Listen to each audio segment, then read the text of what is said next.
Assalamualaikum warahmatullahi wabarakatuh. Perkenalkan, nama saya Erika Ramadhani dengan NPM 208820047. Di sini saya akan menjelaskan beberapa tentang PT Unilever Indonesia. Ini adalah foto dari perusahaan Unilever Indonesia tentu sendiri. Bisa dilihat di sebelah kiri adalah foto perusahaannya dan sebelah kanan adalah simbol dari atau logo dari Unilever itu. Tujuan mulia Unilever.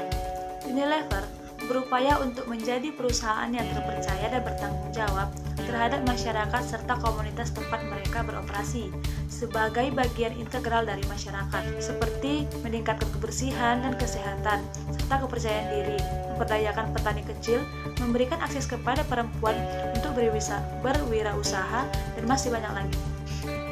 Hal yang terkait dengan tujuan mulia Unilever. Heman Bakshi, Presiden Direktur PT Unilever Indonesia, menyampaikan, "Kami terus fokus pada komitmen untuk selalu bersama Indonesia, tidak hanya dalam kemudahan, namun terlebih lagi dalam mengatasi tantangan. Kali ini, tantangan yang kita hadapi berada dalam level berbeda. Diperlukan kerjasama lintas sektor untuk menghadapi berbagai dampak yang timbul oleh pandemi COVID-19. Dengan semangat mari berbagi peran. Secara berkelanjutan kami melakukan serangkaian upaya untuk membantu berbagai pihak bergotong royong menuju Indonesia yang sehat dan sejahtera." Dukungan ini terdiri atas 3 pilar utama, yaitu melindungi kesehatan seluruh karyawan, memastikan bahwa kami selalu tanggap, memenuhi dinamika dan kebutuhan konsumen, dan memberikan kontribusi nyata untuk mendukung kesehatan dan kesejahteraan masyarakat, kata Heman. Dukungan untuk menjaga kesehatan dan keselamatan rekan-rekan di ekosistem Unilever Indonesia di tengah pandemi ini. Produk kebutuhan sehari-hari, terutama produk kebersihan diri dan rumah, menjadi semakin penting bagi konsumen. Dukungan bagi tenaga medis. Bekerja sama dengan segenap karyawan, Unilever mendonasikan 52.000 paket makanan yang secara bertahap disalurkan ke tenaga kesehatan melalui sebuah inisiatif bernama Meals for Meals.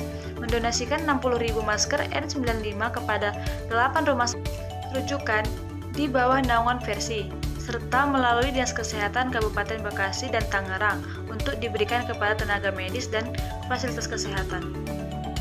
Berikutnya, dukungan bagi masyarakat. Mendonasikan paket produk dan alat kebersihan kepada 100.000 masjid di seluruh Indonesia bekerja sama dengan Dewan Masjid Indonesia. 2. Memberikan pelatihan bagi 2.100 petani agar tetap produktif di masa penuh tantangan ini. Berikutnya, dukungan bagi pedagang warung. Baru-baru ini, kampanye Unilever untuk Indonesia diluncurkan untuk memberikan dukungan nyata senilai total Rp40 bagi 147.000 pedagang warung di ekosistem perusahaan agar tetap sehat, selamat, dan dapat tetap berjualan. Hal ini dilakukan dengan cara menyumbangkan keuntungan dari transaksi dengan warung-warung tersebut selama 3 bulan ke depan, yang disampaikan dalam bentuk paket berisi produk kebersihan serta alat perlindungan diri, dan tambahan modal untuk keberlangsungan usaha. Berikutnya, hal yang terkait dengan tujuan mulia. Presiden Direktur PT Unilever Indonesia, Heman Bakshi, optimis dengan masa depan bisnis di Indonesia, walaupun ada ancaman resesi global. Salah satu alasannya karena Indonesia merupakan salah satu negara yang memiliki penduduk terbesar di dunia. Walaupun penduduknya banyak, level konsumsi masyarakat masih rendah. Di sanalah peluang bagi Unilever untuk terus berkembang. Heman mencontohkan konsumsi sampo di Indonesia masih kurang dibandingkan dengan Malaysia dan negara Asia lainnya. Menurut Heman, di tengah kondisi global yang sedang tidak menentu, yakni turbulensi ekonomi yang berbeda-beda di berbagai belahan dunia, Indonesia masih bisa bertahan, bahkan berada di posisi yang aman. Unilever sebagai salah satu perusahaan konsumer multinasional tentunya telah menyiapkan sejumlah strategi untuk menghadapi ancaman resesi ini. Heman bilang, yang terpenting adalah menentukan apa yang paling dibutuhkan di masa tersebut. Berikutnya adalah siapa yang membutuhkan solusi untuk masalah tersebut. Ya jelas, yang membutuhkannya adalah masyarakat Indonesia. Dan apakah produk perusahaan bersifat musiman atau produk jangka panjang?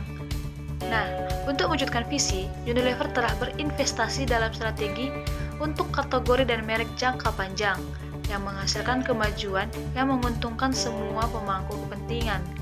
Dan berapakah kira-kira jumlah produk yang perlu disiapkan perusahaan untuk memenuhi target pasar? Nah, di sini produk Unilever tersedia lebih dari 190 negara.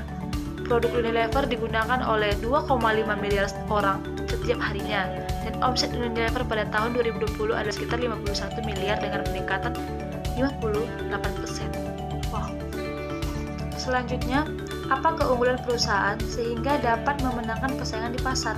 Nah, keunggulan persaingan yang berkelanjutan yang dimiliki oleh Unilever Indonesia itu sendiri diantaranya yaitu keunggulan diferensiasi dan keunggulan biaya. Suatu keunggulan bersaing yang berkelanjutan muncul ketika sebuah perusahaan dapat menghasilkan produk yang sama dengan dihasilkannya pesaing dengan harga yang lebih rendah, atau menghasilkan produk atau jasa yang berbeda dan lebih dari yang dihasilkan pesaingnya. Bentuk nilai yang berkelanjutan yang diperoleh Unilever Indonesia didukung dengan pemberian layanan pemeriksaan gigi gratis kepada lebih dari 5.000 orang selama 6 bulan pertama di pusat layanan gigi Pepsodent. Selanjutnya, alasan konsumen memilih produk perusahaan tersebut. Konsumen melihat 4 hal dalam melihat produk, yakni 1. Sumber bahan baku. Apakah bahan baku yang digunakan dalam produk tersebut berasal dari sumber yang bertanggung jawab? 2. Apakah produknya memberi manfaat sosial atau manfaat kepada masyarakat? 3. Apakah produknya memiliki upaya pelestarian lingkungan? Dan 4. Apakah produknya memiliki purpose atau tujuan mulia? Para pemakainya merasa nyaman, berpenampilan baik, dan lebih menikmati kehidupan. Untuk memperoleh produk tersebut, konsumen hanya perlu membelinya di toko kecil ataupun minimarket dan supermarket oleh mitra perusahaan tersebut. Berikutnya, bagaimana cara perusahaan Unilever mengelola pelanggan? Yang pertama itu dengan kepemimpinan harga rendah. PT Unilever melakukan penetrasi harga yang cukup rendah, namun produknya memiliki kualitas bagus. Berfokus pada peluang pasar, menguatkan keakraban dan pelanggan dan pemasok. Nah, yang terakhir, bagaimana cara konsumen komplain terhadap produk atau jasa yang ditawarkan? Pengelola dan produksi perusahaan tersebut sangatlah baik, sehingga produk yang dipasarkan dan dijual kepada pelanggan sangatlah bermutu, sehingga perusahaan tersebut sangat jarang menerima komplain atas produk yang ditawarkan. Jikapun ada pelanggan yang ingin komplain, perusahaan tersebut menyediakan helpdesk untuk kolom komplain pelanggan, atau juga jika dibutuhkan bantuan.